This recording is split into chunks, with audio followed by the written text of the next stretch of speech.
working under difficult conditions, at risk to their own health, to ensure that we overcome this health emergency. The NEC agreed that the safety and health of all frontline personnel must be a priority, and welcome the engagements that have taken place between the Department of Health and trade unions to ensure that there is adequate supply of personal protective equipment for all frontline workers.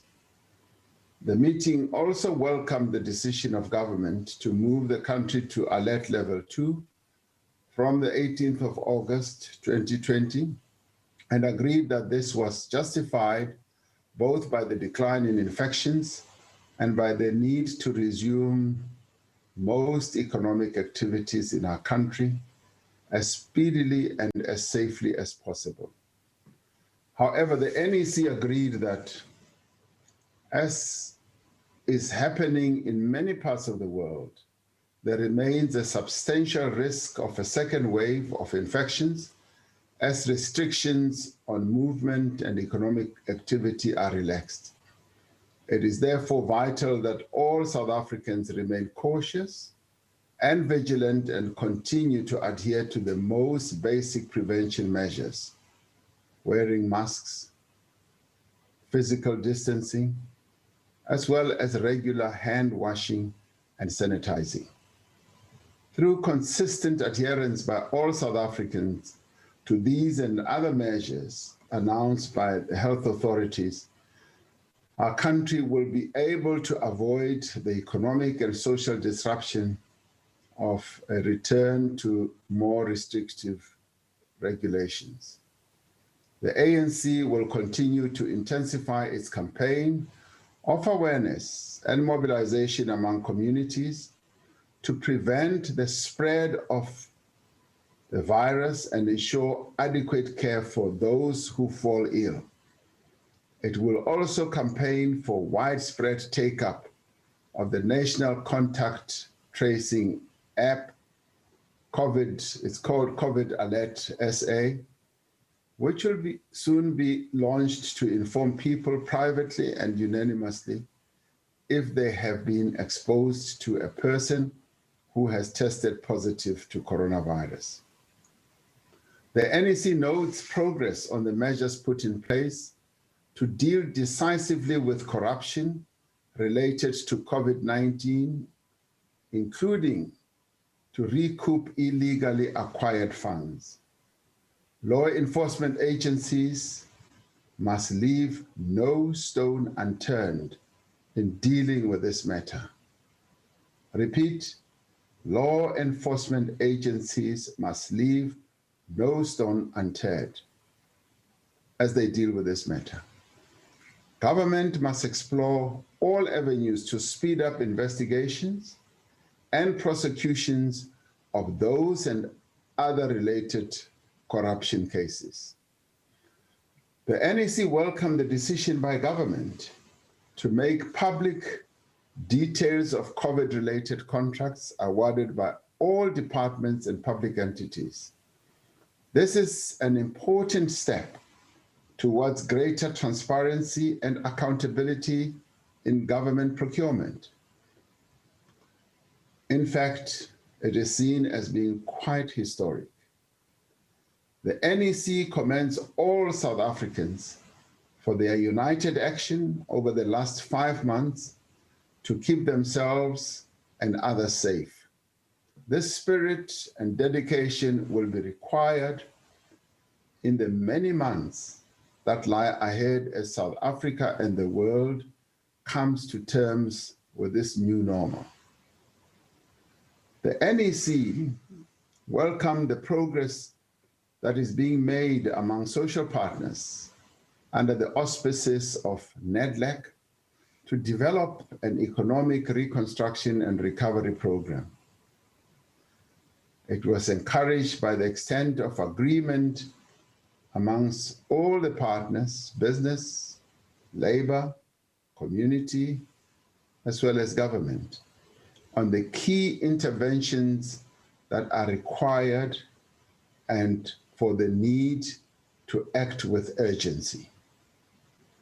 The NEC reaffirmed its position that given the depth of the economic damage caused by COVID-19 and the difficulties that our economy was already experiencing before the onset of the pandemic, extraordinary measures are required to protect existing jobs and to create new ones in the immediate to medium term.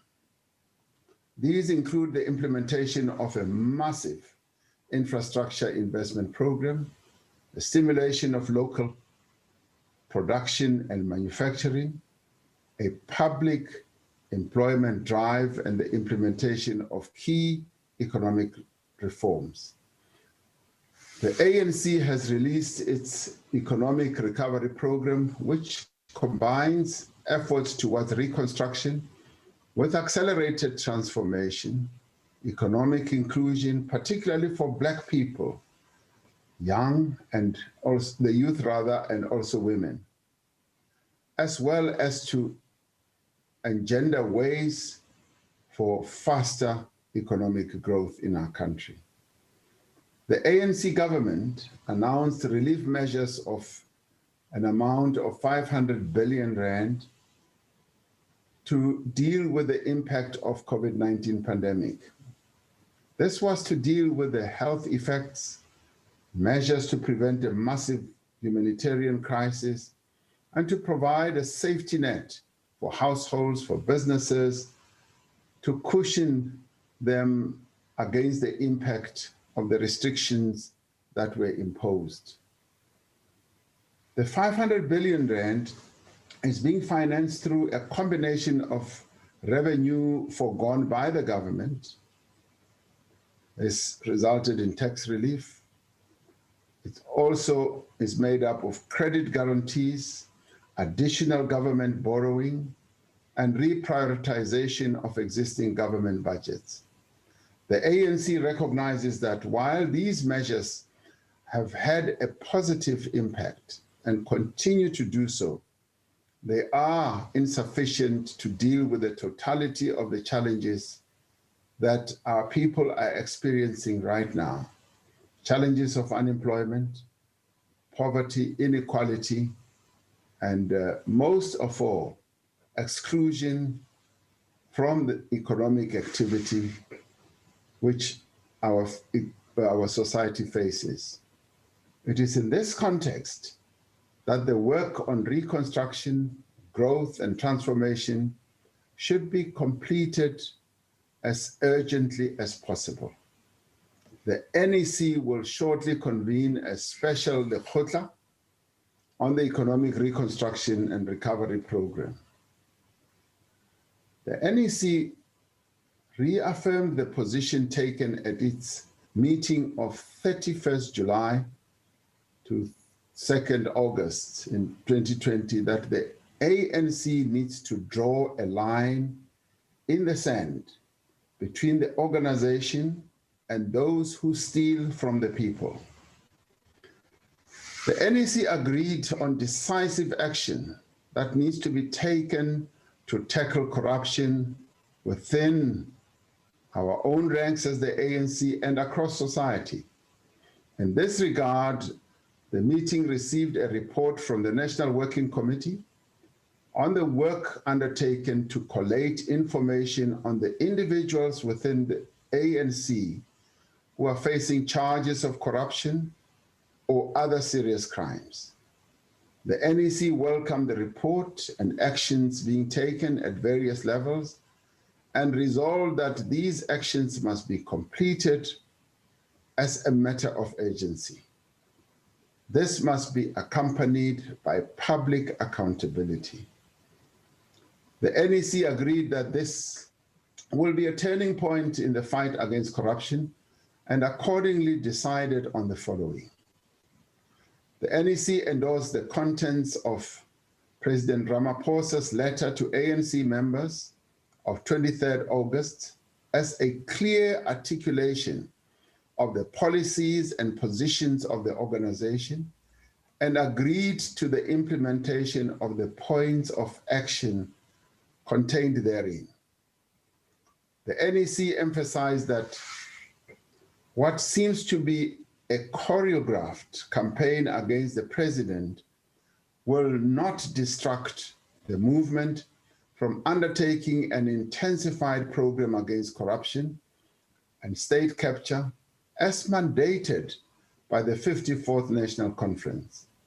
In this regard, we will also work with other sectors of society and the broader population to confront the scourge of corruption. It also decided that cadres of the movement who are formally charged for corruption or other serious crimes must immediately step aside from all leadership positions in the ANC, in legislatures, or other government structures, pending the finalization of their cases. The officials, as mandated, will develop guidelines and procedures on implementation, and the next NWC meeting will receive a progress report in this regard in terms of how this decision is being implemented. In cases where this has not happened, such individuals will be instructed to step aside. The other decision was that cadres of the ANC who are reported to be involved in corrupt and other serious criminal practices must go to the Integrity Commission to explain themselves. Those who do not give an acceptable explanation may be suspended. NEC also decided that cadres of the ANC who are convicted of corruption or other serious crimes must resign from leadership positions and face disciplinary action in line with the ANC constitution. Other decision was that the NEC will meet with the Integrity Commission with a view to strengthen its role in restoring the values of the ANC and ensuring that it has the means and the resources it needs to carry out its mandate. Other decision was that guidelines on the ANC's approach to internal leadership contests in elective meetings and conferences of the organization will be developed, especially rules for lobbying and campaigning. This will take into account the organization's experiences over many years and will be guided by the overriding imperative to ensure that internal democratic processes do protect the movement's integrity and do indeed produce the best cadres to lead transformation. The other decision was the ANC will put in place a mechanism for leaders to make regular declarations of financial interest to the organization, drawing on existing practices in parliament and government. The system and process will need to ensure a proper balance between privacy and accountability. The other decision was that guidelines will be developed on ANC leaders and their families doing business with government and public entities. These guidelines will give due regard to the right of every person, like every citizen in our country, to engage in legitimate business activity as allowed by our constitution, while removing the potential for any ANC leaders or members of their families to derive undue benefit from political access. Proceeding from the understanding that this is a matter affecting all parties and government institutions, the ANC will also table this matter for discussion in the legislatures and encourage forums such as NEC to engage on this issue. The NEC is determined that these measures should be implemented consistently and without any fear or favor or prejudice, and that they are essential steps towards renewing, rebuilding, and uniting our movement. The NEC also discussed matters that have to do with local government. The NEC received reports on local government. It also listened to proposals on electoral reform, on the process of selection of ANC local representatives, or public representatives, and on preparations for the 2021 local government elections. Now, this discussion is still ongoing because the NEC will continue discussions on these matters at a special session later in the week. NEC also discussed organizational campaigns and programs that are the lifeblood of the African National Congress. The NEC took note of the organizational campaign against racism and vowed to intensify the promotion of the principle of non-racialism in our country and to continue to fight racism and tribalism in the movement and in society. This is partly important, particularly important as we celebrate Heritage Month in September 2020, recognizing the centenaries of anniversaries of Harry Gwala, Rusty Bernstein, Vuyisile Lemini, Phyllis Ntantala, Robert Gesha, and a number of other stalwarts of our movement who have moved on. The NEC condemned in the strongest terms the killing of disabled teenager Nathaniel Julius from El Dorado Park. As a society, we are responsible for the well-being and protection of children and persons living with disabilities.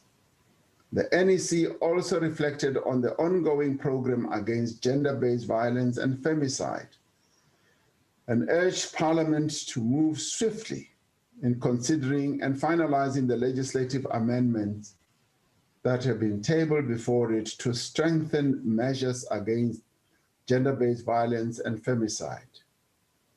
It welcomed the broadening of engagements by men and boys on the role they can play in the fight against gender-based violence and femicide, and add their voices to the call that women's lives matter.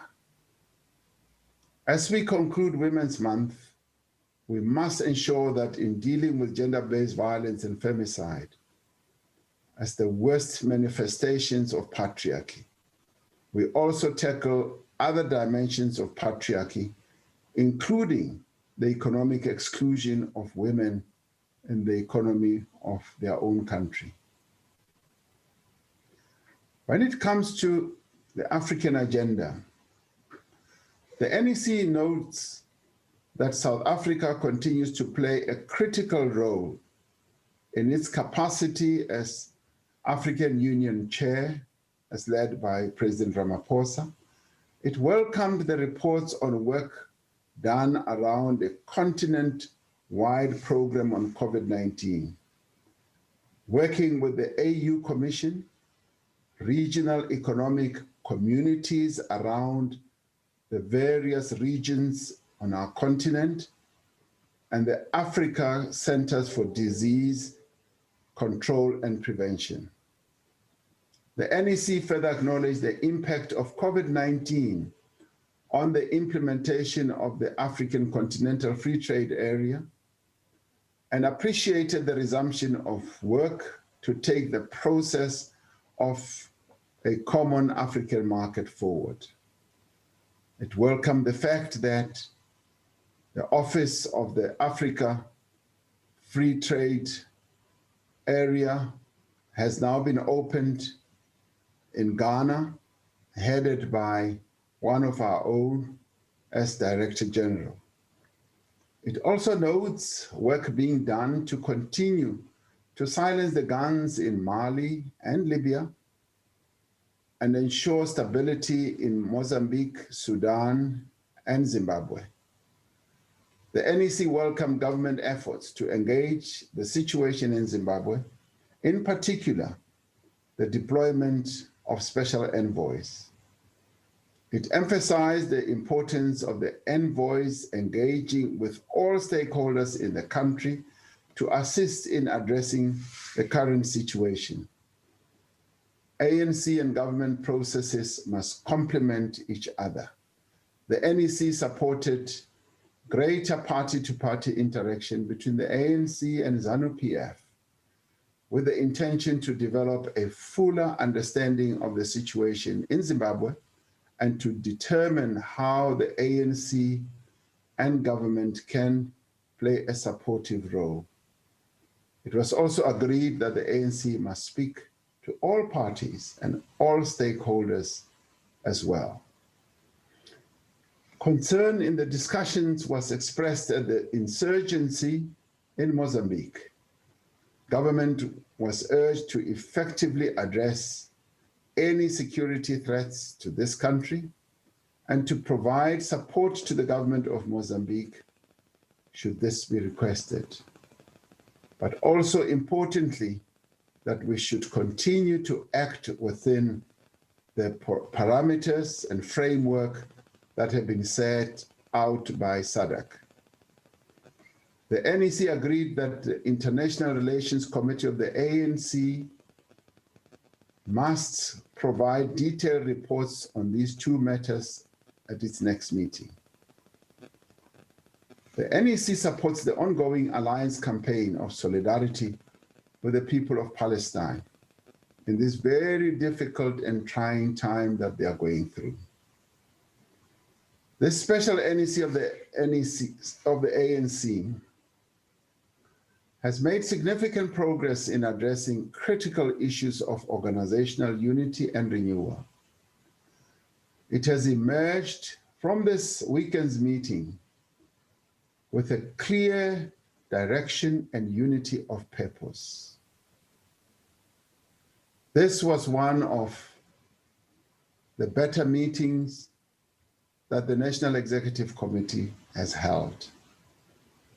The discussions that ensued in this meeting have laid a firm foundation for the organization to provide leadership on the urgent reconstruction and transformation of our economy, to sustain our response on the coronavirus pandemic, but more importantly, that the African National Congress must fight corruption, and that what the NEC decided at the earlier meeting, that it is drawing a line in the sand about fighting corruption, must be implemented.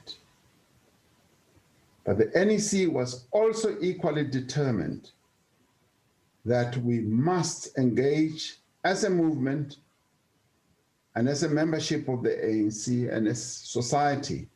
We must engage in the fight to end violence against women and children, and to end the femicide and the killing of the women and the daughters of our country. The ANC held a really fantastic meeting, and it is these decisions that we are willing to provide to the nation. Thank you very much. Thank you very much. Thank you very much, Comrade President. We do appreciate the comments and views made, the statement presented on behalf of the National Executive Committee.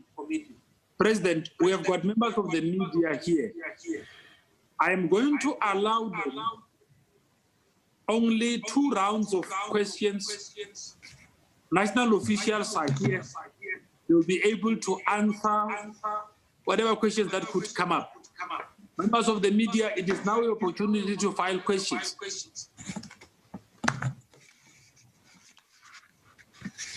Just indicate your newsroom, where you come from, all of that, so that would know. Hi, William Voko from ANC. Comrades, when you're not asking questions, can you please mute? We are now dealing with the question from Voyo. Otherwise, yes. Those who speak when others are raising questions, we're going to remove them. Okay. Mr. President. Okay, Voyo, yes. You can go ahead. Mr. President, where members don't do the right thing on their own accord, whose job exactly is it going to be to ask members facing corruption charges to step aside? In other words, will there be a person, office dedicated to this task? And then the second question, in an interview I had with the SG a few weeks ago, he said he had raised with the rest of the ANC's most senior leadership a big concern he has and has evidence of that state law enforcement agencies are being used again to fight factional battles. Did he raise this matter with you, Mr. President? And if so, what was your response?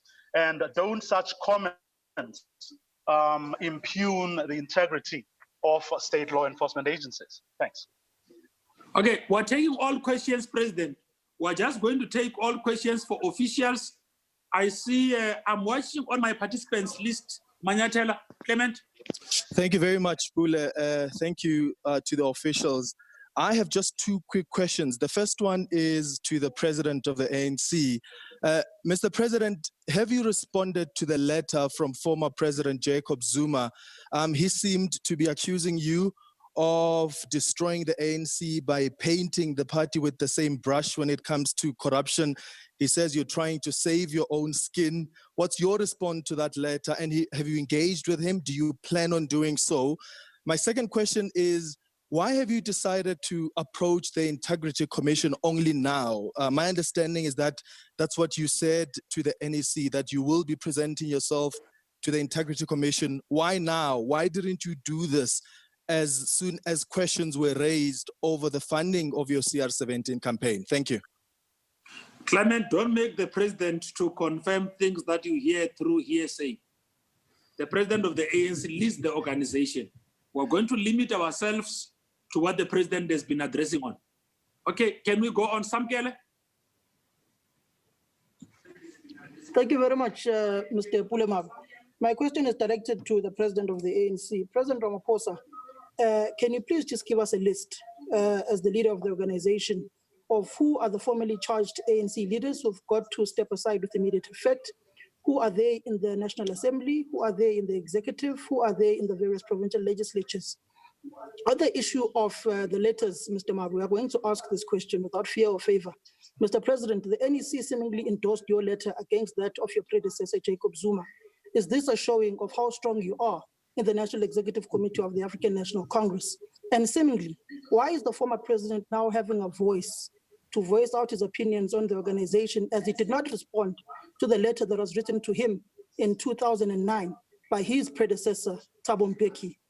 And lastly, on the issue of Zandile Kumete, did you have an engagement with Mtumiseni Ntuli and Sihle Zigalala on Zandile Kumete stepping aside with immediate effect alongside Michael Mabuya Khulu, laying the foundation for this past weekend's NEC? And what was your view of Tony Yenge asking you to step aside?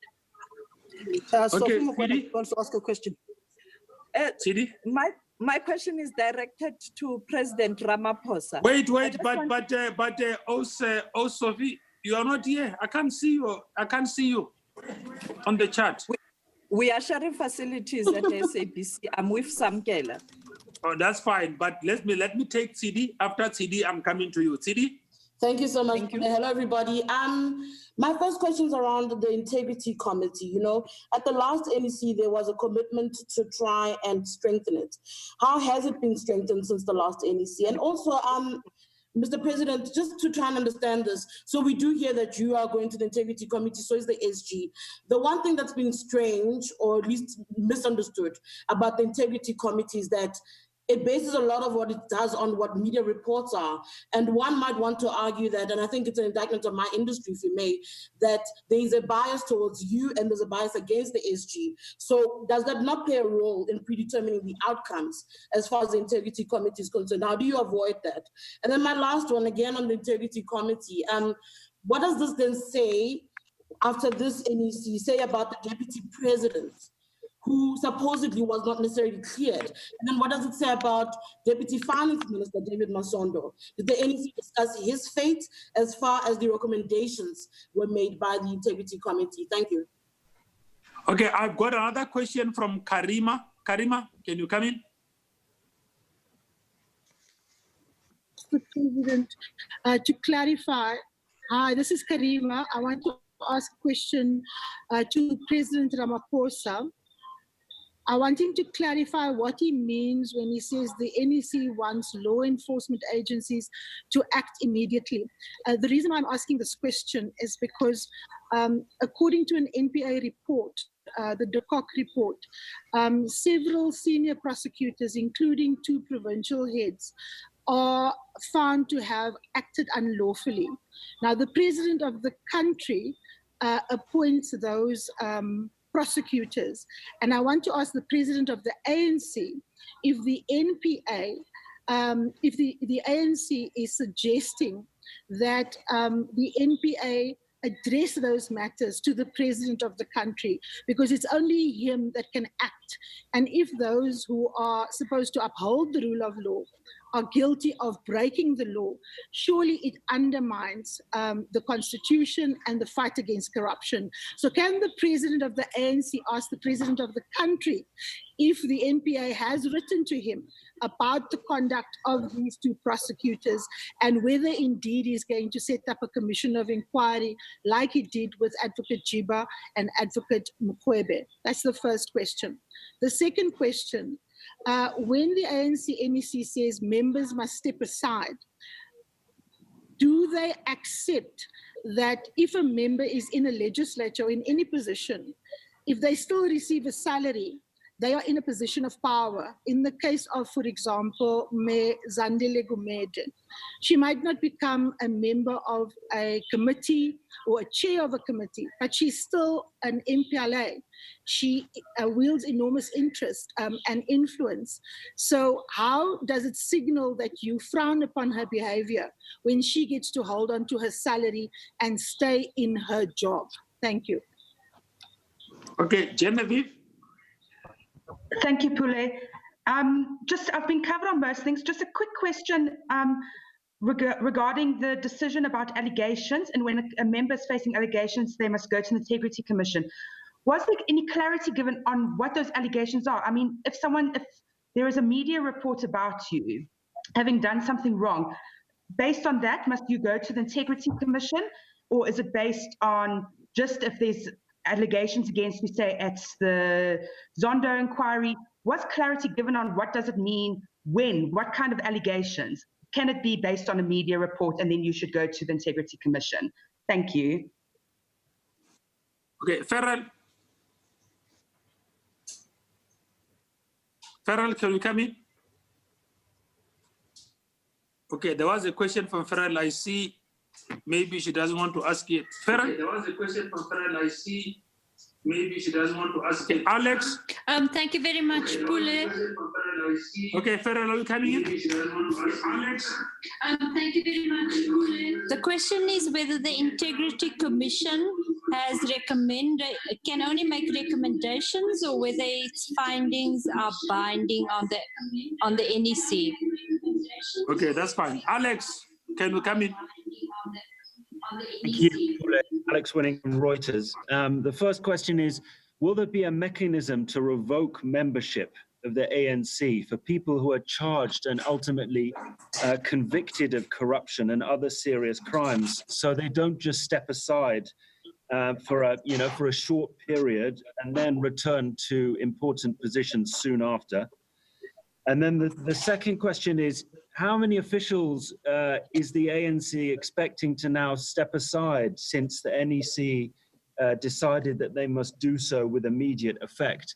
Are we talking about a handful of officials here? Are we talking about dozens? Could you give a sense of the scale of the stepping aside that we're now expecting to see? Thank you. Okay, no, that's fine. I've effectively taken all of the questions from the media. We don't have any other outstanding question. President and the officials, these are the questions that are coming from members of the Fourth Estate. All officials are welcomed to answer the questions. What I will ask the media to do is to mute themselves so that they could be able to listen to the responses that are forthcoming on the questions that shall be asked. President, Deputy President, National Chairperson, TG, DSG, SG, all of you can now answer. Well, let me start off, and my other comrades will also come in. Maybe start off with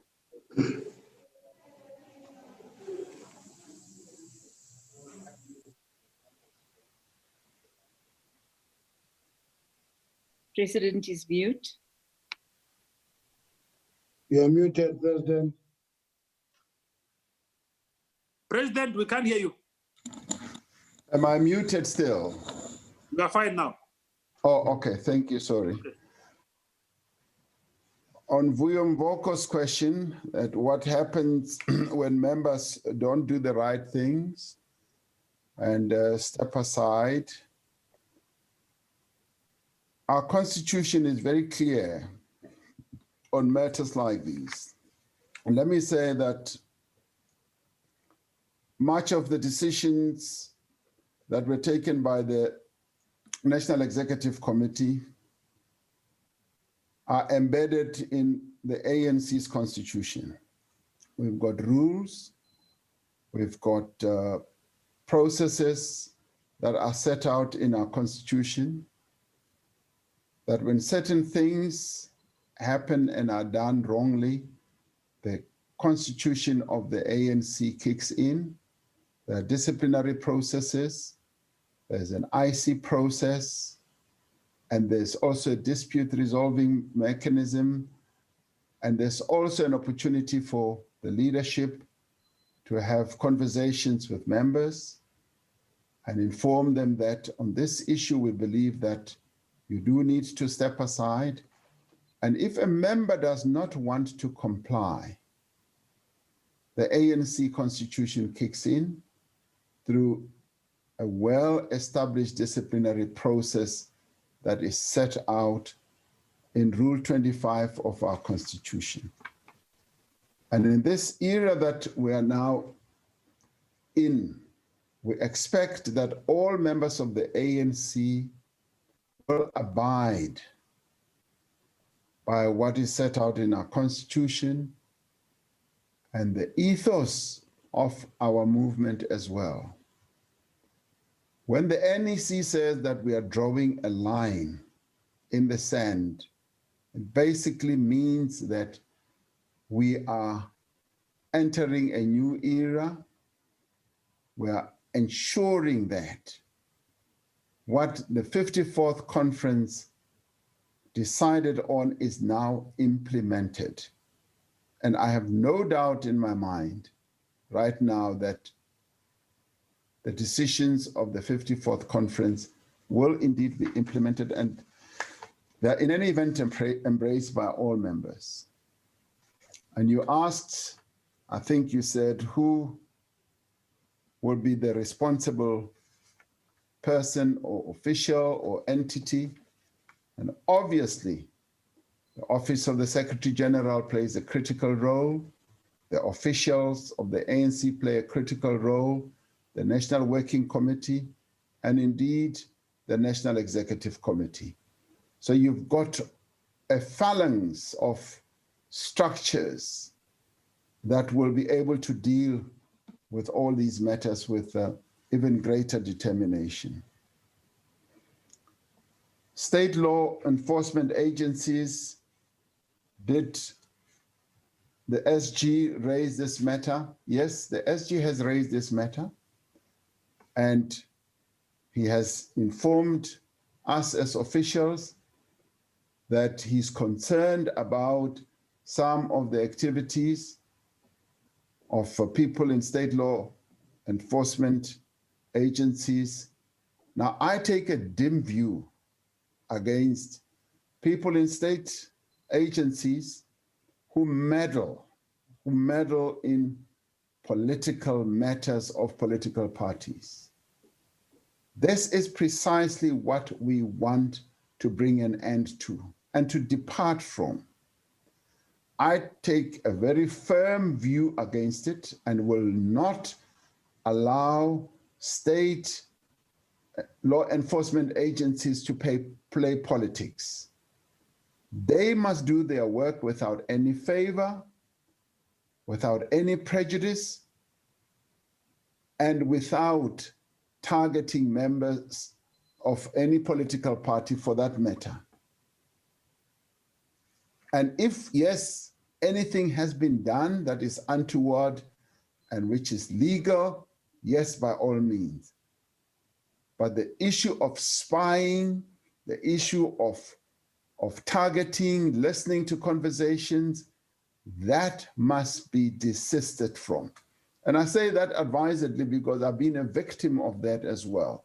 So I want to see that coming to an end. State agencies must never be used to fight political battles, and they must not get embroiled in the politics of political parties. And if we are to find anyone who's involved in that, we will take firm action, absolutely firm action. From Mayatula, have I responded to the letter that was penned by former President Jacob Zuma? No, I have not responded. I received many letters as president of the ANC, and this letter happens to be one of those. So I have not responded. And obviously, the letter is being debated, it's being talked about. And so I have not responded to the letter, and I don't even know what the reasoning for the letters were, and will not even publicly entertain issues that are raised in the letter, because I think it's important as the leaders where we are, that if we are to engage in discussions, we should do it within the confines of our movement as leaders. Now, Samkele says, the letter is this power contest that the NEC endorsed the letter. I don't get involved. This is not a power contest. What we are seeking to do is to reposition the African National Congress, and we reposition it by adhering to our policies, adhering to implementing the decisions that were taken at our 54th conference. There's just no magic about it. It is really those decisions that were taken by the 54th conference that are in the process of being implemented. Did I have discussions with comrades from KZN about comrades Zandile Kumete and Mike Mabuyakulu? The answer is yes. As leaders, we have discussions like that. Tony Ngeni articulated a view, yes, at the NEC about the president also doing the right thing and stepping aside, and he was raising it around the CR17 funding. CD asks, how has the Integrity Commission been strengthened? We are, as we said in our statement, going to have a meeting with the Integrity Commission, and in that meeting we are going to discuss the functioning of the Integrity Commission and how the ANC itself should interface with the Integrity Commission. We're also going to discuss how we can enhance and strengthen their work so that they can function much more effectively. And that is precisely what we are going to do. Now, CD says the Integrity Commission could be biased against the SG and more favorably disposed towards me. That is news to me. That is completely news to me. The Integrity Commission is a structure of the African National Congress that is made up of seasoned comrades in our movement, comrades who are veterans of the struggle, who know and understand the ethos and the ethics of our movement, who are able to make judgments and to analyze situations properly, and who will be able independently to come to conclusions on their own. So anybody who presents themselves to the Integrity Commission goes there having the confidence that we are talking to the elders of our movement, we are talking to people who are well-versed with the policies of our movement, with the history of our movement, with the strategies of our movement, who will be able to apply their minds on everything that any one of us has to present. And I'd like to believe, and it is so, that they will be able to act without any fear or favor or prejudice against any member. If they become biased, then they have no right to be members of the Integrity Commission, no right whatsoever. What does this say about the DP and Comrade Masondo? I don't know what this question is all about. The DP went to the Integrity Commission, had a thoroughgoing discussion with them, and obviously they have given a view, and which view really needs to be interrogated and understood fully. And in the course of our discussions, we're doing precisely the same. Comrade Masondo has also been able to appear before the Integrity Commission, and he's given a reply to them. And I think that process should be looked at in that context as well. Karima asks about the issue of prosecutors. Can the president of the ANC ask the president of the country whether the president of the country, after talking to the president of the ANC, will be able to set up an investigative commission, which obviously will be done by the president of the country, and the president of the country will have to inform the president of the ANC what the president of the country has done. Very, very complicated, Karima.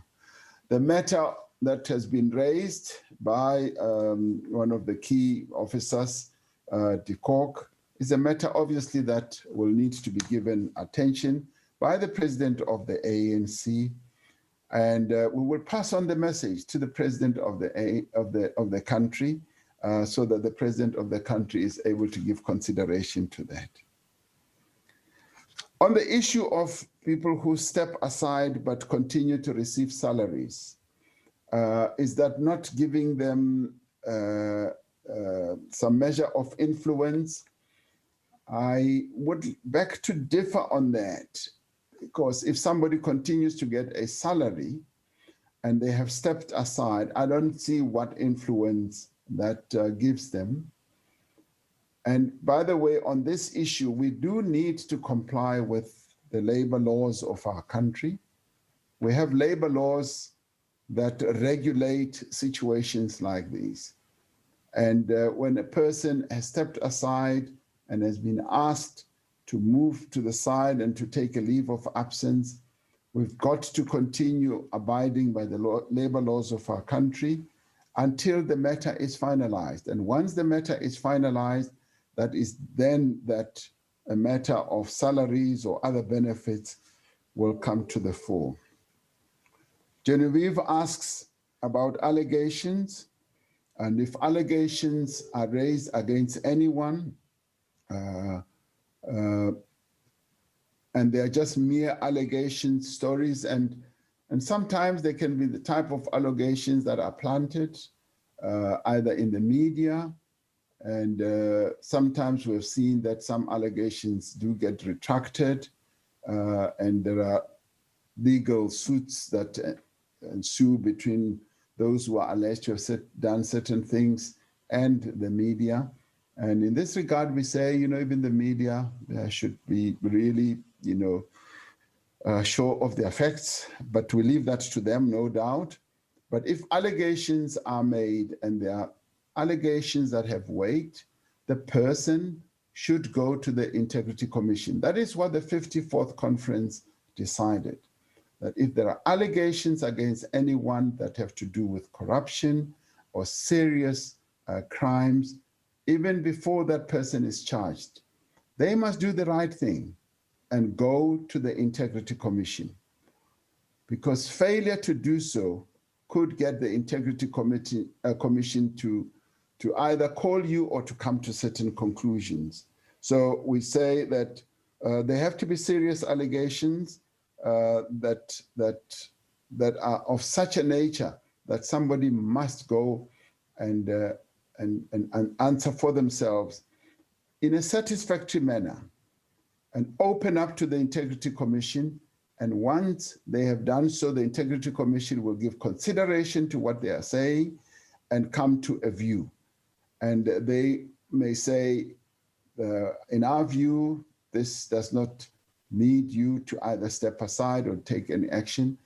But at the same time, we've got other structures in our constitution that can kick in. A disciplinary process can also be invoked against a person. Ferrier says, are the decisions of the Integrity Commission binding? Thus far, even at our conference, this is a matter that is still to be discussed and finalized.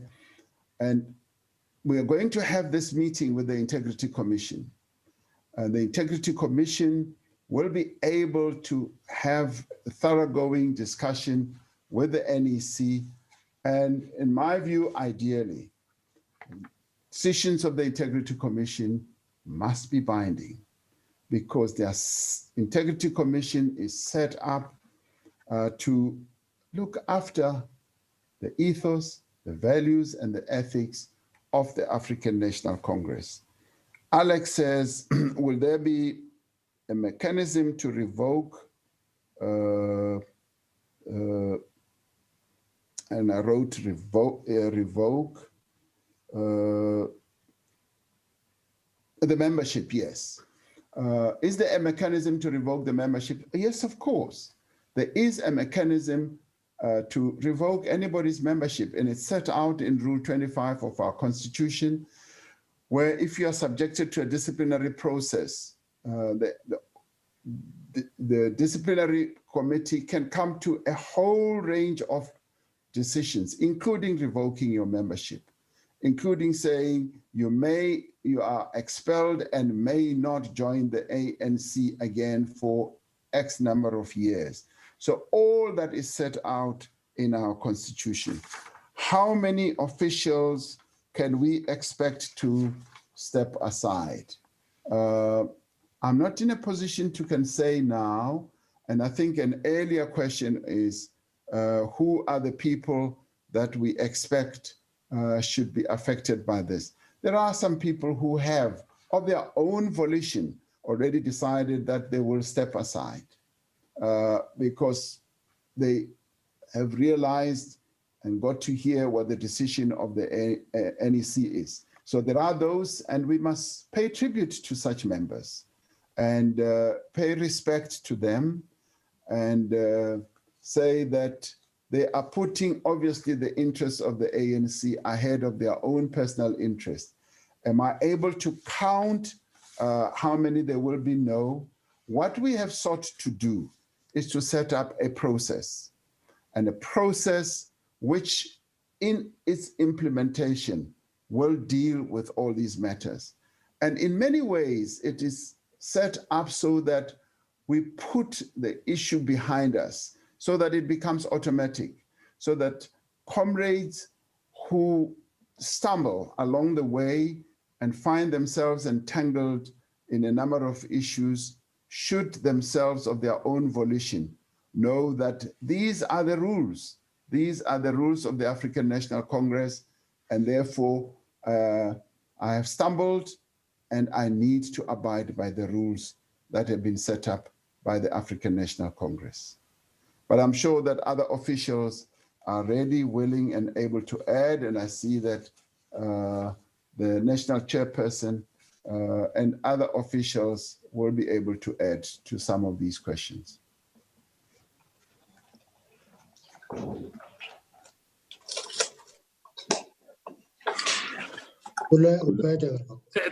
Thanks, President.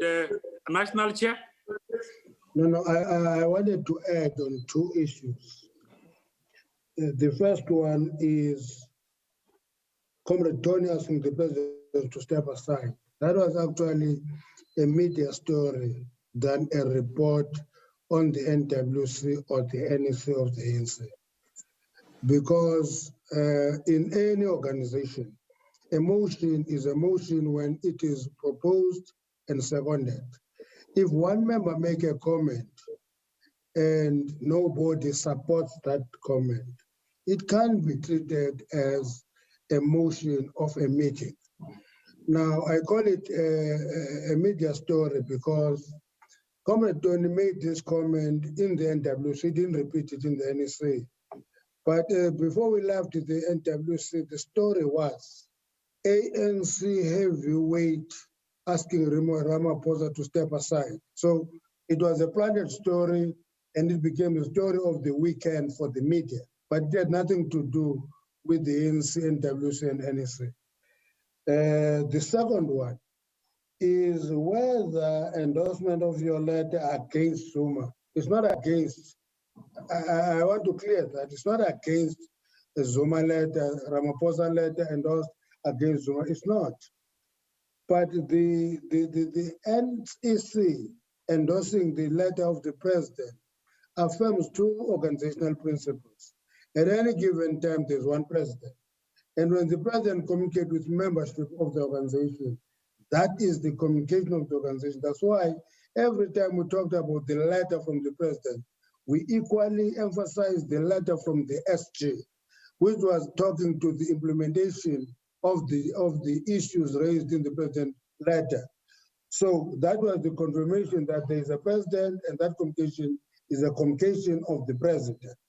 And it affirms another very important principle, that it is something that is almost a taboo for any official to attack his predecessor or his successor. It's not done because there must be a particular relationship between a successor and a predecessor.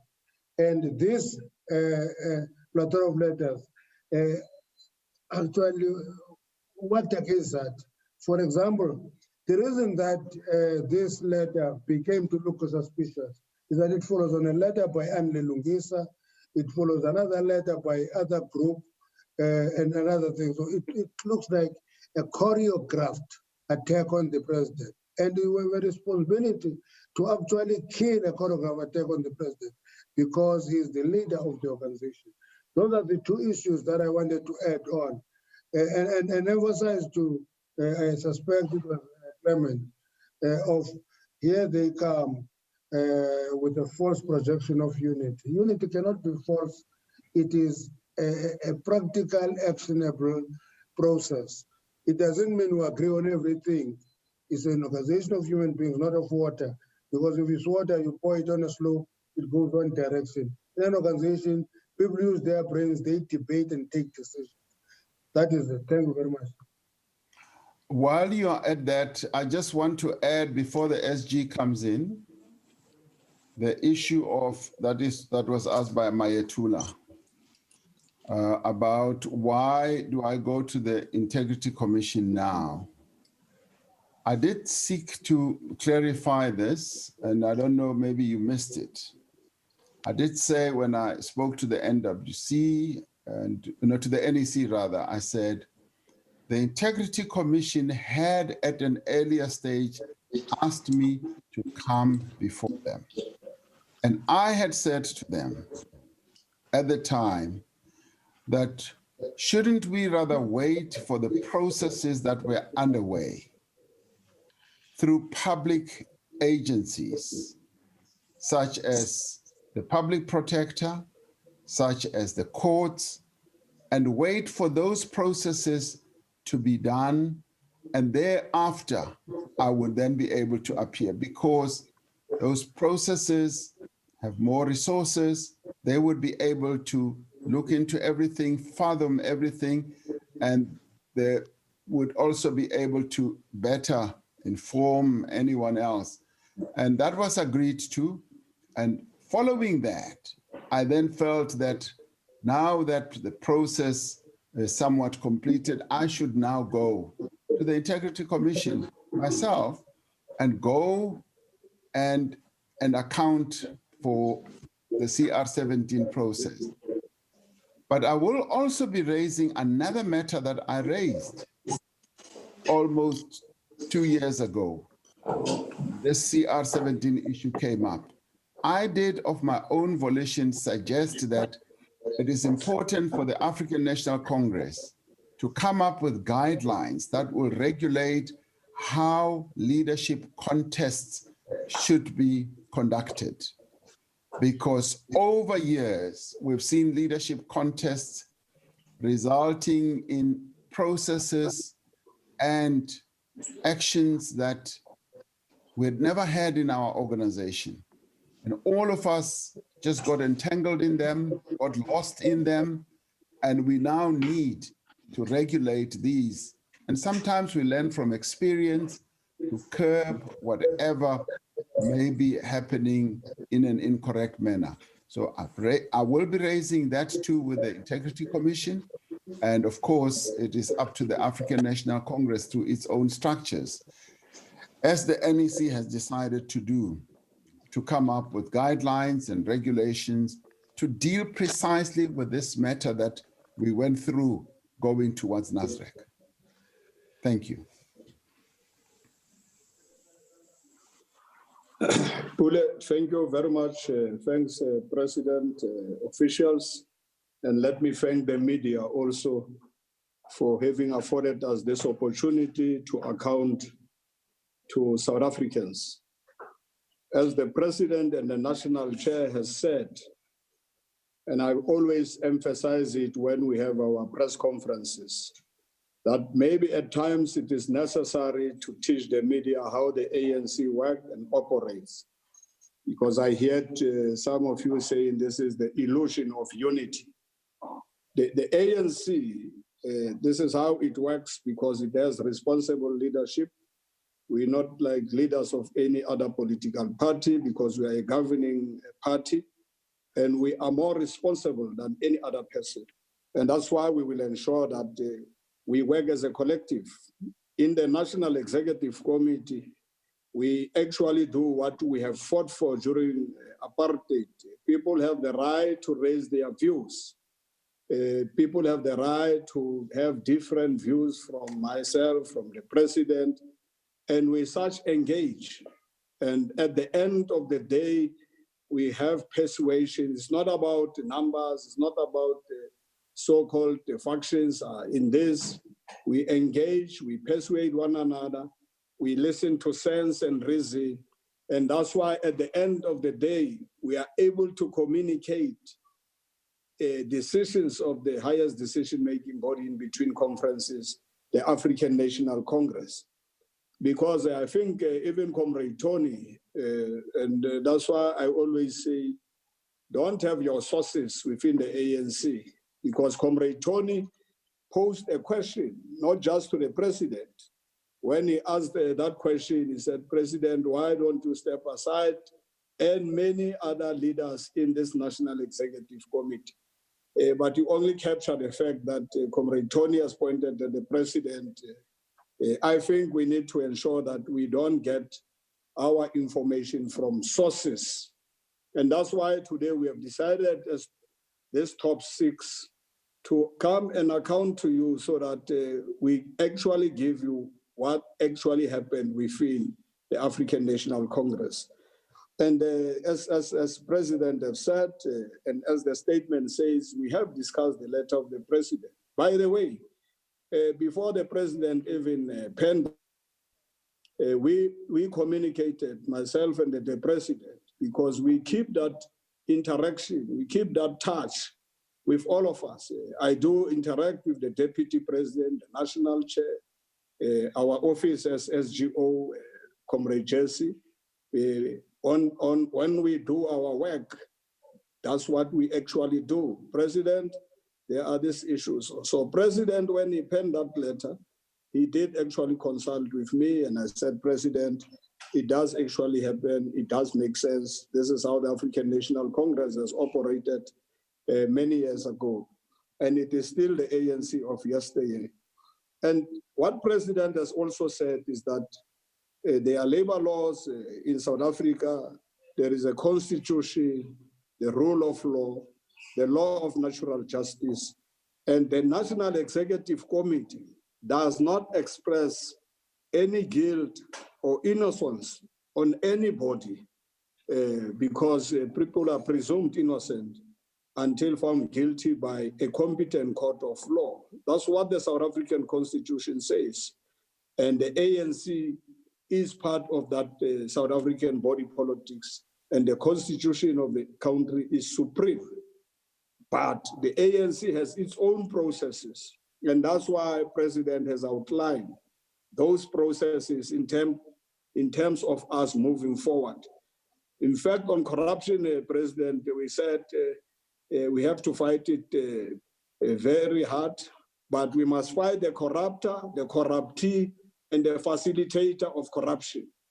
That's what we should actually try and start doing as the African National Congress.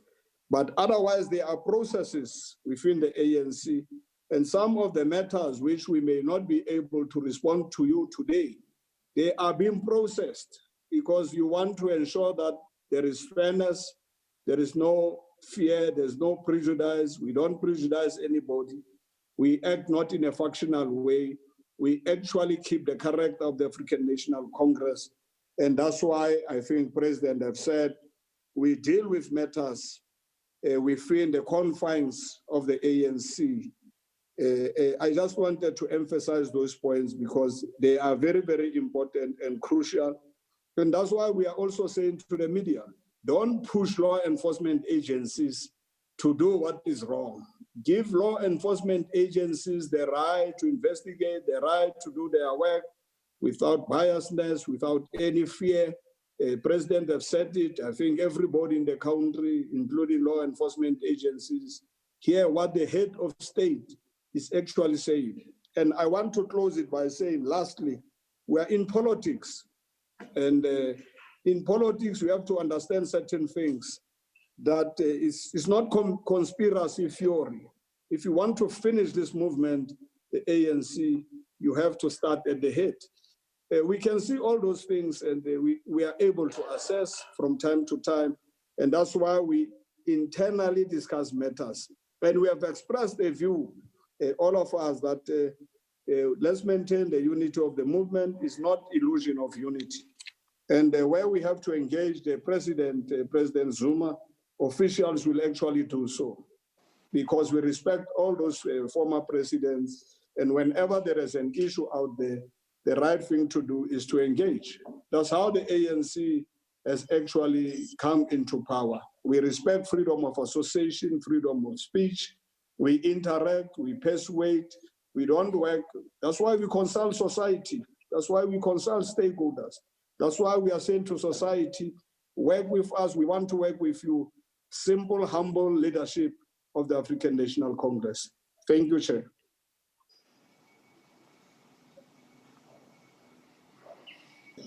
Pule.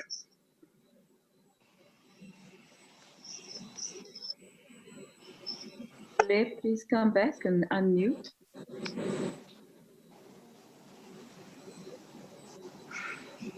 Pule, please unmute. I can't see him. Okay. In the absence of Pule, perhaps I can assist. So thank you very much. We have a few more people who have their hands up. I'll just call them our Faith. I have Faith who wishes to ask a question. And I followed by Pule from ETV, and then Mesofi, Mukwena, and Tsidi, and then Samkelo coming back for a second bite. So if we could please start with Faith. Second and last bite, DSG. Yeah. Faith, could you go ahead, please?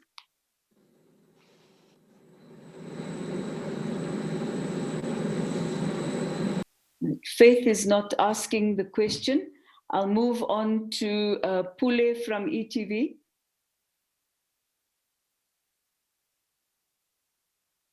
Also not available. Sophie, please go ahead. My question is directed to the president of the ANC, who is also the president of the Republic. Mr. President, clearly the NEC did discuss international issues looking at the balance of forces. The Zimbabwe question, you did send the envoy to Zimbabwe. Can you share with us what was the outcome? And there are concerns that much as the Zimbabwean government is saying there is no crisis, but there is a Zimbabwean crisis in South Africa, judging from what's happening at the borders.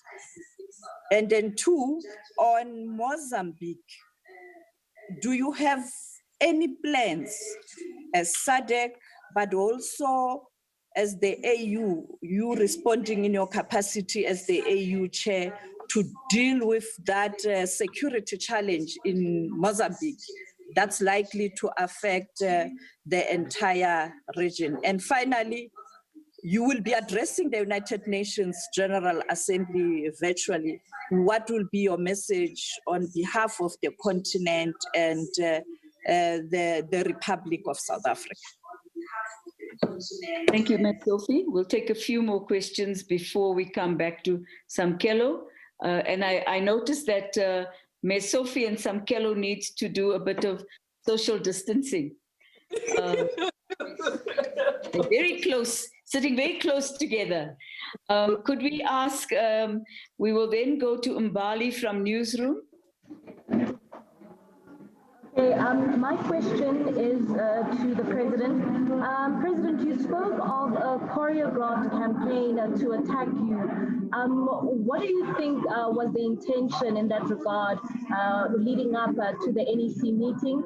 And coming back to the letter from former President Jacob Zuma, one would also say that it was actually bordering on basically to insult you. What will the ANC be doing when it comes to this letter? Are you planning on dealing with this on a disciplinary level? And also, just the last one from me, when it comes to the issues around corruption and those who have been convicted of corruption, can you clarify, President, whether this decision will also apply retrospectively, basically also dealing with the issues around people like Tony Yengeni as well as Andile Lungisa? Thank you very much. Samkelo, please go ahead. Thank you very much, DSG. My question is directed to the Deputy President. Mr. Deputy President, where have you been in the past few months? South Africans have been wondering where is the Deputy President, Honorable David Dabete Mabuza.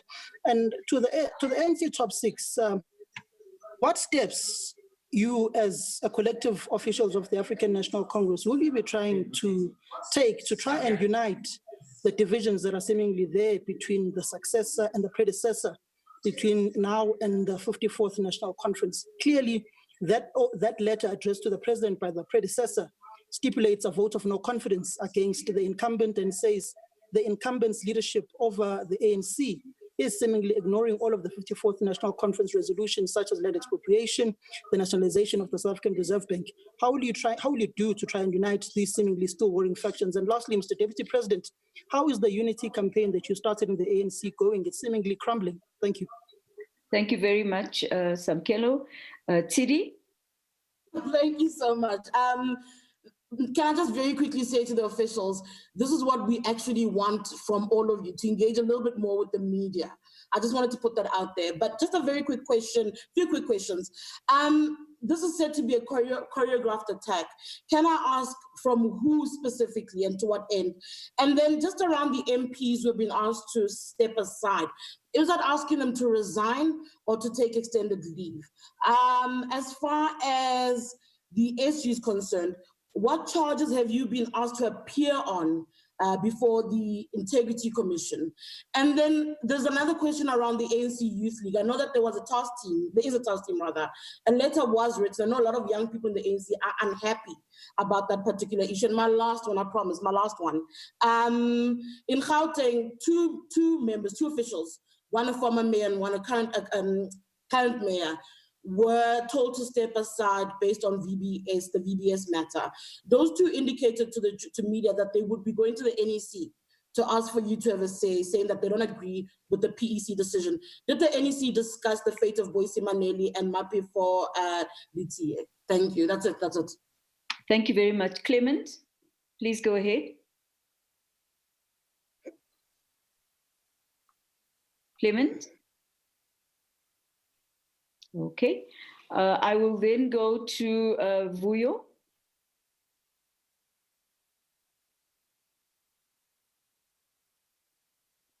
Vuyo, you are offline. Yes. Thank you. Okay, can you hear me now? Yes, we can. Okay, just regarding Zimbabwe, what you said, Mr. President, earlier is in fact what the SG said over 3 weeks ago. Now, has the ANC had any meaningful engagement with ZANU-PF in the past 3 weeks? If so, what are the contents of that engagement? If not, why not? And then to the Deputy President, just in your, what is still outstanding in the matter that is from where you sit in your matter with the Integrity Commission? What is still outstanding, or what remains for a final decision or resolution on the matter? Thanks. Thank you very much. Karima, please go ahead. On racialism. Sorry, I have a question on non-racialism. The president spoke specifically about that issue. And given that commitment to non-racialism, I want an explanation from President of the ANC on why the mayor of Bronville, who called community members Busmans, was exempted from any kind of sanction from the African National Congress. What kind of message does it send to communities when they are allowed to be abused by ANC members and those ANC members are allowed back into the organization? To what extent can we take the ANC seriously on being anti-racist and also being non-racial? The second question I wanted to ask was the question of the law enforcement agencies. When I interviewed the Deputy Secretary General of the ANC, she made an example of the fact that often people are charged, but the law enforcement agencies take their time to investigate matters. And as a consequence of that, you can argue that justice delayed is justice denied. But the NPA has not acted on a series of cases, low-hanging fruits, on corrupt officials inside its own ranks, the police, and state capture cases. What is the NEC's view on the pace on which the law enforcement agencies, and particularly the NPA, is moving on corruption, particularly when it comes to high-profile cases, because a lot of the people argue that whenever they come to court, the cases are pushed back. And on the other hand, you are saying you can't interfere with the process. So the NEC's view on the pace of the NPA's prosecutions. Thank you. Kotatso, you would be the last person to ask questions, and then we will request the president and the officials to respond. Kotatso. Kotatso Madisa here at the Sowetan newspaper. To the SG, how far is the consultation process on the reinstatement of the two Limpopo officials, Provincial Treasurer Denim Caesar and the Deputy Chairperson Florence Radzilani? When can we expect them to be back in office? And also perhaps to the SG or the president, we understand that the previous NEC had agreed in principle to establish a special court to deal with COVID-related corruption. How far is this process? When can we expect the Mr. Lamola to be starting this process? Thank you. Thank you very much for all your questions. Comrade President, would you like to begin or? Thank you. Okay, thank you, DSG. The first one is from Faith regarding the envoys that I appointed and sent to Zimbabwe. What was the outcome of their engagement? The envoys indeed went to Zimbabwe. Former NEC member Sidney Mufamadi, former Speaker of our National Assembly, Baleka Mbete, and former Minister and NEC member, as well as NEC member Mbete, Mwako Ramatlodi. They went and met President Mnangagwa and his delegation. They had extensive and quite lengthy discussions. And in the course of those discussions, it became clear that we needed to have a process through which they would engage with other people. And it was felt that we should give consideration to that. And that is something that we would obviously want to see happening in the intervening period. As the African National Congress, and I think this begins to answer another question, we have decided that we should also have party-to-party discussions. Yes, indeed, the Secretary General spoke about this, and we've now reinforced the need for this, and the Secretary General will be finalizing the delegation that will be going to Zimbabwe in days to go and meet with the Zimbabwe political governing party, ZANU-PF. In my discussion with President Mnangagwa, we discussed this, and he informed me that their Politburo wanted and desired to be in conversation with the ANC as the governing party in our country to discuss more fully the situation in Zimbabwe. And in that regard, both of us as heads of our governing parties, we agreed that this delegation should now proceed, and that our Secretary Generals must facilitate the meeting that should happen as quickly as possible. And as you heard, the National Executive Committee expressed a deep desire that when they get there, they should have an opportunity of meeting other stakeholders in Zimbabwe. And clearly, it is important that we get as broad a view of what is happening in Zimbabwe as we possibly can. Because as you correctly say, we are having to deal with a situation on our borders. The concerns that you articulated, we are continuing to feel them on our border. And it's important that as neighbors, we're able to discuss these types of matters so that we see the extent to which we can be supportive of one another in whatever shape or form. So that is going to be proceeding. I'm sure that we will be able, as we approach the matter on all sides, we'll be able to get to grips with the situation that is unfolding there. With regard to Mozambique, are there plans to deal with the security challenge?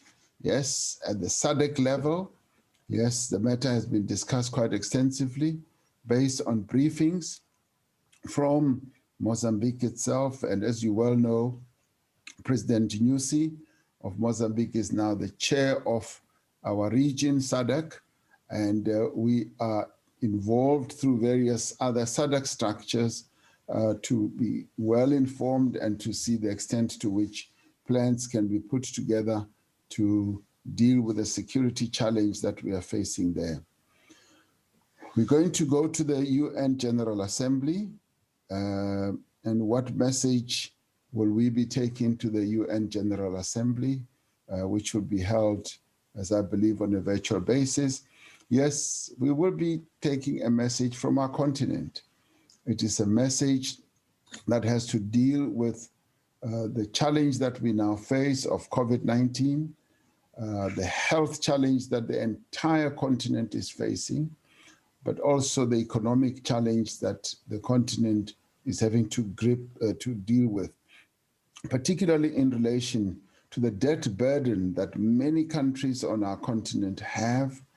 And we will be calling for a moratorium of the debt and even a cancellation of debt, and that there should be standstill agreements that can be struck for a period which we initially thought could be 6 months or 1 year. In fact, now that we can see the impact of COVID-19, it should actually be longer. It should actually be even 4 years. And we should also be advocating of countries on our continent. Mbali.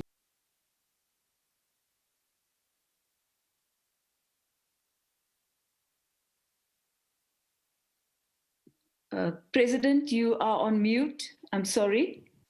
Yes, I thought on Mbali's question on the choreographed attacks, I thought that the national chairperson answered that question, and I would like to leave it at that unless the other officials also want to answer. The letter you say was an insult to me, and what will the ANC do in the form of a disciplinary process? No, we are not going to go that way, and I don't see it as an insult. I'm not that easily insulted, much as people can stand on mountains and hills and seek to insult me. I'm not easily insulted because the burden of leadership is that you must be able to get members and others to be able to express themselves. Sometimes you don't like what they say. And as they say in Afrikaans, die hoogste boom vang die meeste wind. The highest treetop catches the fiercest wind. And I take it as par for the course. There will not be any disciplinary process, no. We will not go to that level. We will not descend to that level. In fact, there will be discussions that will ensue around this matter. Discussions that should be fairly straightforward and friendly and comradely, rather than discussions that will be underpinned by dislike for one another, hatred for one another, and all that. Will the issue of corruption have a retrospective effect? We did say that the NEC charged the officials to report to the NWC about all these matters that have to do with discipline. Better still, that have to do with comrades who may well find themselves on the wrong side of the type of behavior that the ANC expects. And once that has been done, it will be presented to the NWC, and the full effect of that will then be looked at. CD asked the same question.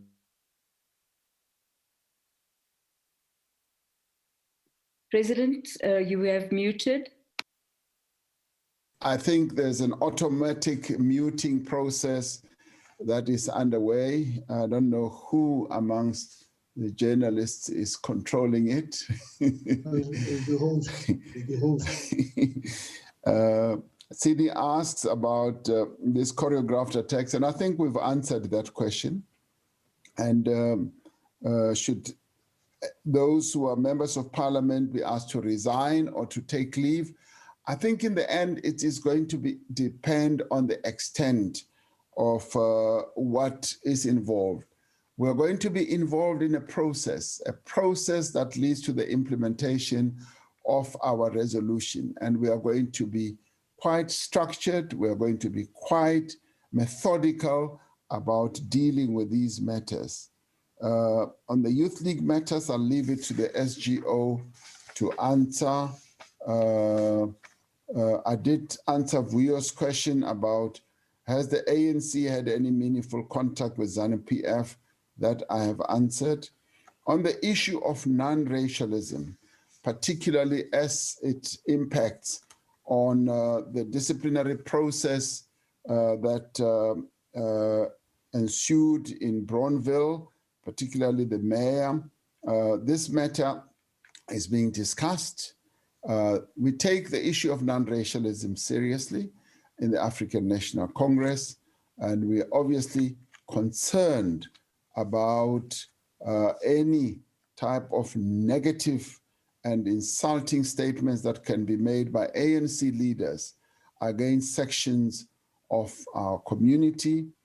So the ANC is very clear and firm on that. And it was for that process that the mayor was subjected to a disciplinary process. And the matter is continuing to be handled, and we will find a solution around that. On the NPA that Karima has asked, the NPA has not acted on many cases. I think the NPA will confess that they are the first to say that in terms of stabilizing the NPA, they are having to address a number of issues. Great progress is being made, and the NPA was targeted in the past for destabilization, for weakening, but we are strengthening the NPA. We are repositioning the NPA, and to have appointed the Independent Directorate of Investigations is also important, and to have actually also given them the powers that we have of an investigative nature and a prosecutorial nature is an important step towards dealing with cases of corruption. And when the NEC says that we must make sure that the NPA and all these other agencies do their work, and they do their work without any fear or favor or prejudice, we are serious in saying so. But we are also saying that we want those institutions to be strengthened, to be able to do the work that they are meant to do. It is only through independent institutions that are strong, that are capable, that we will be able to deal with corruption effectively. And yes, I still stand firm on this. The President of the Republic cannot be a prosecutor, cannot be a person who arrests, and cannot be a judge. All the President can do is to strengthen institutions and allow those institutions to do their work. Similarly, the ANC holds the same view, and it is firm on this view, and we must allow those institutions to do their work, and we must strengthen them. We will continue to strengthen them. They've had budgetary challenges. The budgetary allocation that they have had has not been sufficient. They have a huge backlog of cases, and they also have staff shortage. Many positions have not been filled, and of course, they're also having to deal with some within the NPA who may well have done things in a particular way, who still need to be looked at so that they commit to the new order. So that will be looked at more carefully. Khothatso says the SG will answer this question regarding the consultation process with regard to the VBS two colleagues or comrades. And all I can say on this is that the consultation process has been handled. It's nearing finalization, and this process is underway, and shortly it will come to a conclusion. You also asked Khothatso about special courts on COVID-related matters. It revolves also around the issue I've addressed, the financial capability or empowerment of all these institutions is a key matter that we are currently looking at and examining. Myself and the Minister of Justice, as well as the Minister of Finance, we're looking precisely at this matter because the COVID-related cases are piling up and they need to be handled very, very quickly, transparently, because that is what our people expect. I'm expecting that we will have an answer shortly. I do think there is a need to prosecute these cases on a special basis through a specialized type of court process, but it requires the financial capability, which we are looking at the moment. Comrade DSG rather, that is, I think, the questions that were directed partly at myself, and I'm sure that the other comrades will be able to answer other questions.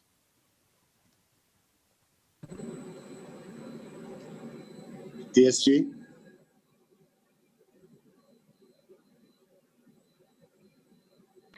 Comrade Deputy President, please, if there's any question you wish to answer. Thank you, DSG. President, officials, members of the media, thank you very much for the opportunity. Two or three questions, two from Samgelo. One on my health.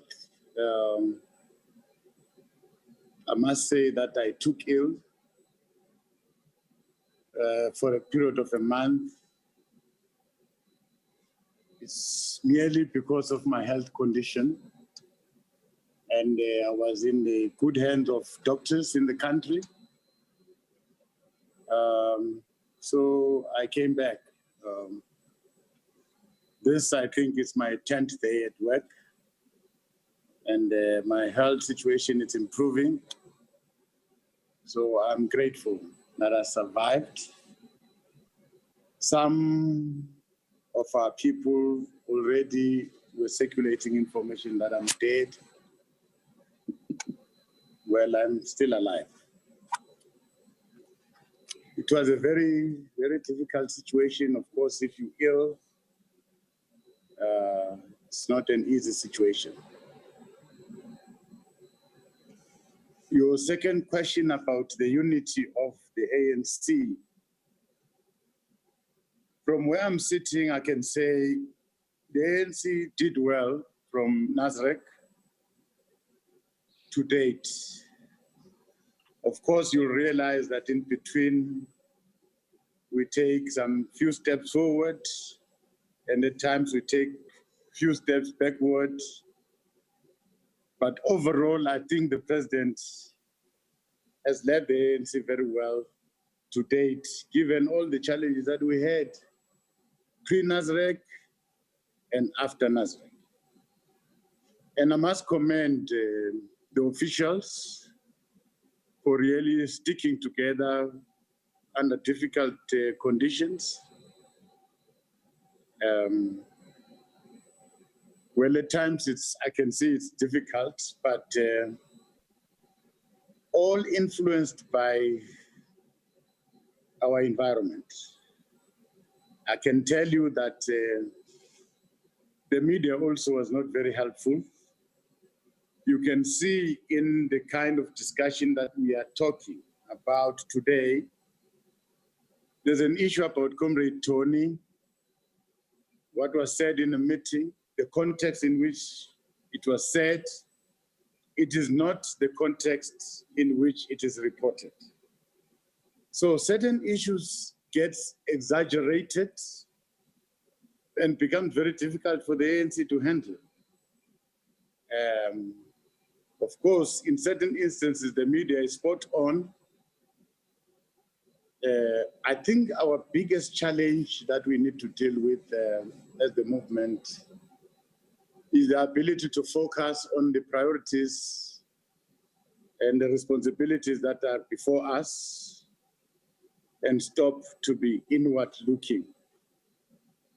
And I'm sure the president is very helpful.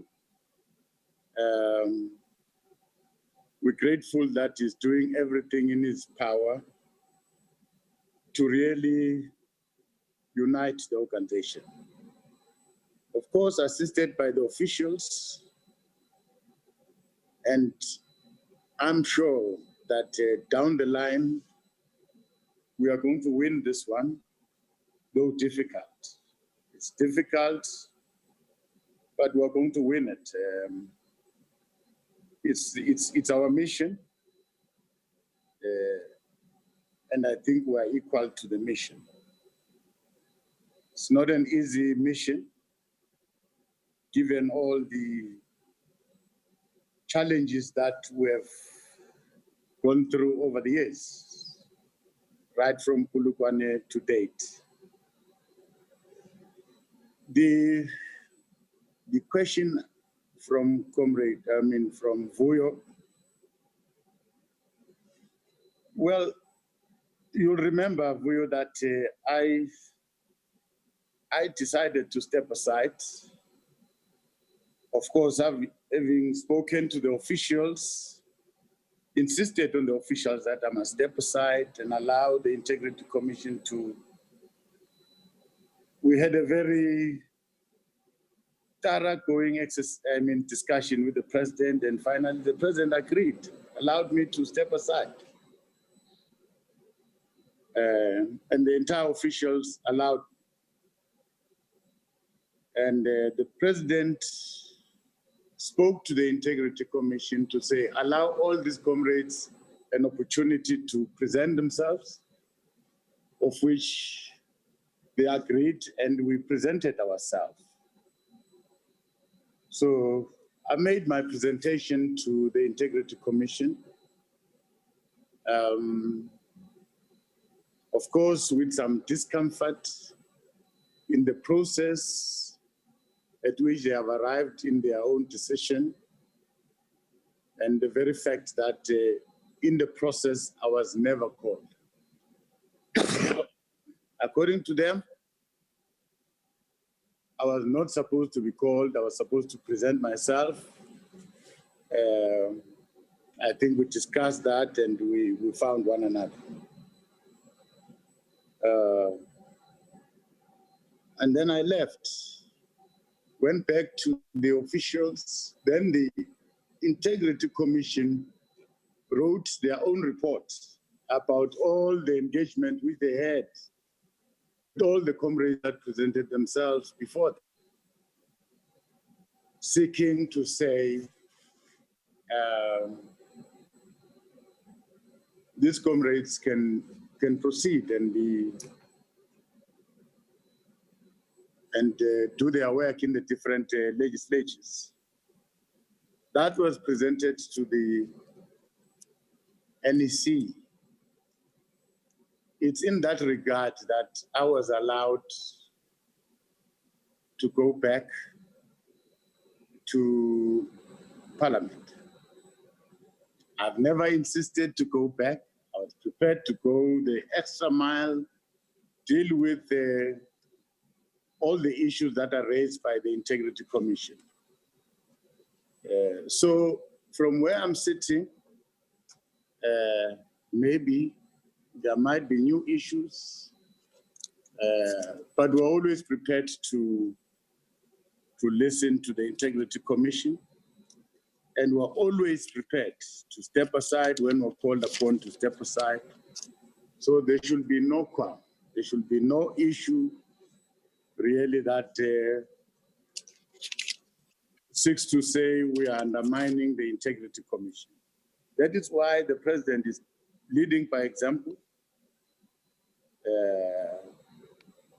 going there himself after discussing with the Integrity Commission. So all of us, when called upon to go to the Integrity Commission, we will go. All members of the organization will do so. We need just to strengthen our processes. We're still going to meet with the Integrity Commission to iron out a few issues so that whatever we do, there should be some sequence and coordination in the public space. So yes, I'll await for the next bite if I'm called by the Integrity Commission. But as of now, I think the matter was concluded. Thank you very much, DSG. Thank you very much, Comrade DP. Comrade SG, I will leave you to round up. I'll ask I'll ask the National Chair and the Treasurer if they'd like to make a comment before you round up with the question on the Youth League. Comrade Vedamantash?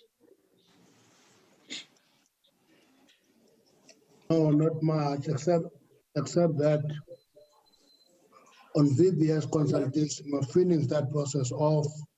And then when we finish it, I would imagine that the media will be briefed. There can be no further details on that. On my phone policy, again, people have been subjected to a process. They want to appeal, and they must be allowed to do so. And we can't announce outcome before the process. Thank you very much. Thank you very much, Comrade National Chair. Comrade Paul Mashatile. Thank you very much, Comrade DSG.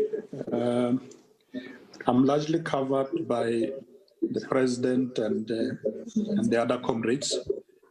I think we should also emphasize that the NEC spent a lot of its time this weekend dealing with the issues of the economy and creating jobs. The documents on economic recovery was presented and discussed thoroughly. I can say that the media is not so much interested in those questions today. Perhaps, Comrade DSG, we need another session with them so that I think our people must understand that we're not just only focusing on issues of cleansing the ANC, dealing with corruption. Yes, we must do so, but our people out there want jobs, want employment, and those issues are on the agenda as we speak.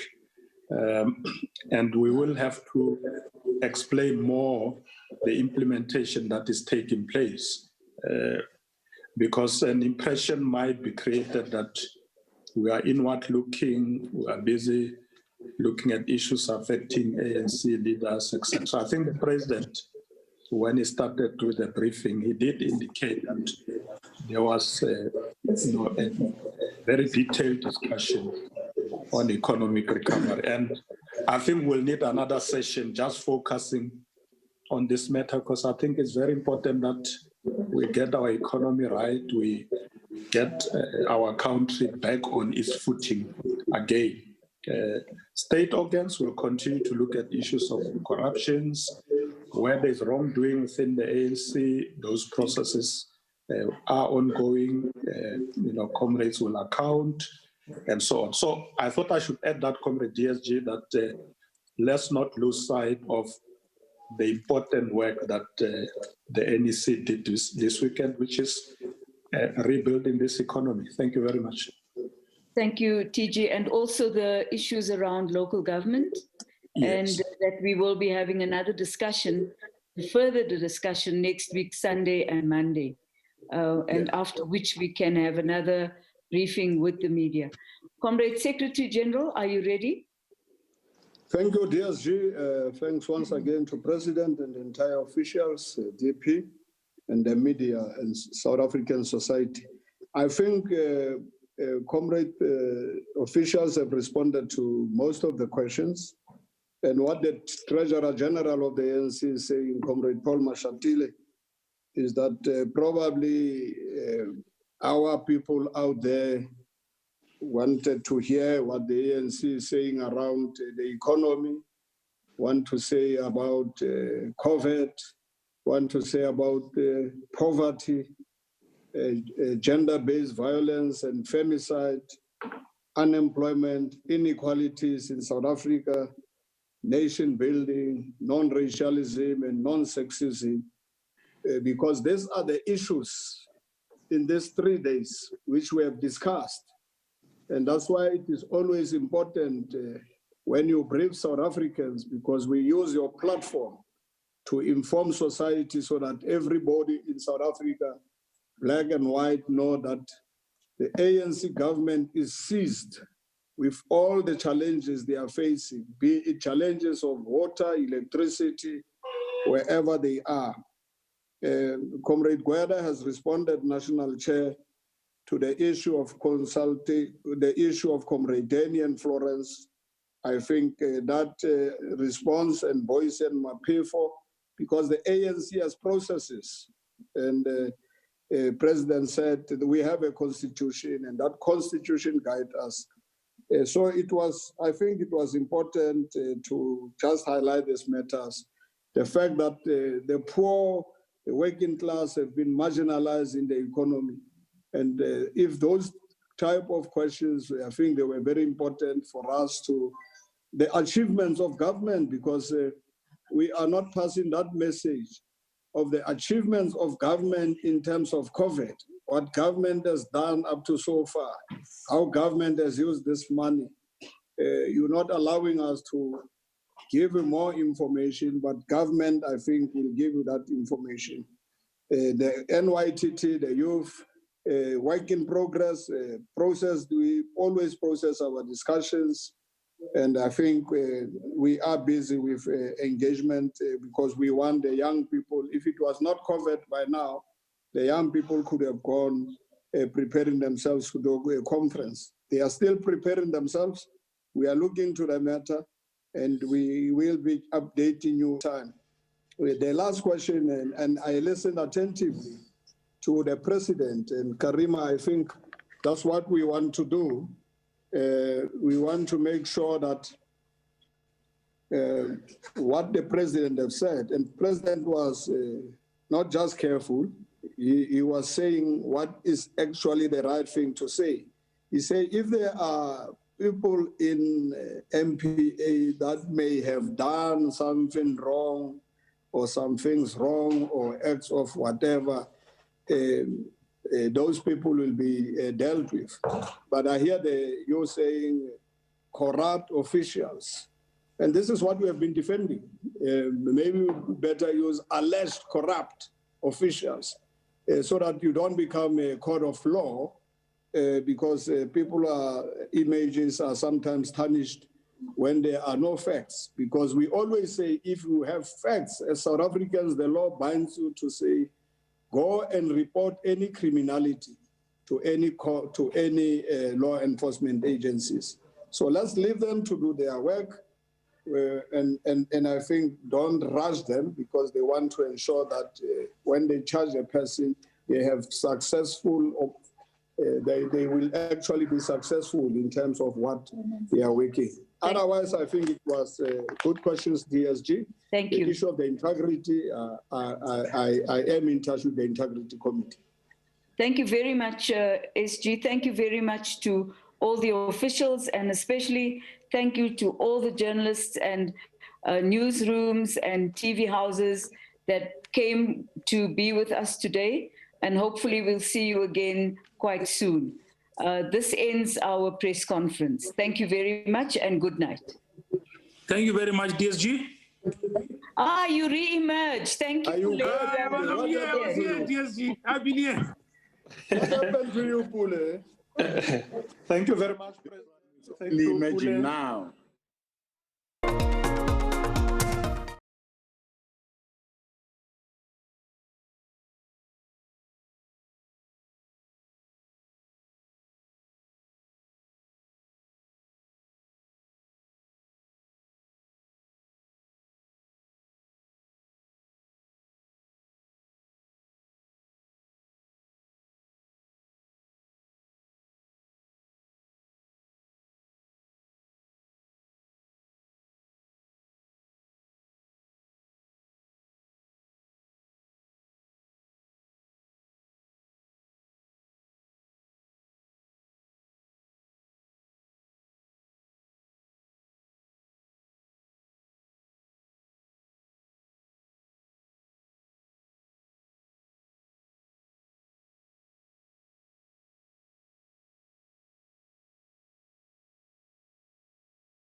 What was rather interesting is that the president says that through the ANC NEC statement that there seems to be a well choreographed or choreograted campaign against President